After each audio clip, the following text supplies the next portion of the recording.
Hi மக்களே, எல்லாருக்கும் வணக்கம். நான் என்ன செய்யலான்னு செஞ்சுருக்கேன்னா, இந்த உருளைக்கிழங்குல தான் நம்ம சிப்ஸு செய்வோம் வழக்கமாக. இது என்ன கிழங்கு அப்படின்னா, சக்கரவள்ளி கிழங்கு தெரியுமா? அதுதான், அந்த கிழங்கு தான் இது. சரி, அதில் கொஞ்சம் அது வேச்சு சாப்பிட்றதுக்கு தான் வாங்கினது. சரி, கொஞ்சம் ஒரு யோசனை ஆச்சு. சரி, வித்தியாசமாக இப்படி செய்வோம். அது ஸ்வீட்டு, இதுக்கு கொஞ்சம் பெப்பரு, இஷ்டம்னா பெப்பர் போட்டுக்கலாம், இல்லைன்னா மிளகாத்தூள், உப்பு கலந்துக்கலாம். அந்த ஸ்வீட்டு, காரம், உப்பு எல்லாம் சேர்ந்து ஒரு டேஸ்ட் கொடுக்கும்.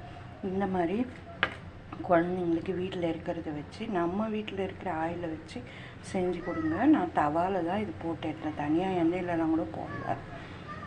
நான் தோலெல்லாம் எடுத்துகிட்டு நல்லா கழுவிட்டு சிப்ஸு மாதிரி அரைஞ்சிட்டு பாருங்க, சிப்ஸு மாதிரி சீவிட்டு பாருங்க எண்ணெயில் தவாவில் போட்டு எடுத்துகிட்டு லாஸ்ட்டாக உப்பு மிளகாத்தூள் போட்டு பாருங்க எடுத்துட்டேன். ஓகே, சப்போர்ட் பண்ணுங்கள், சப்ஸ்கிரைப் பண்ணுங்கள். இது இருந்தாலும் கமெண்ட் செக்ஷனில் சொல்லுங்கள். உங்களோட ஒவ்வொருத்தரோட சப்போர்ட் ரொம்ப ரொம்ப முக்கியம்.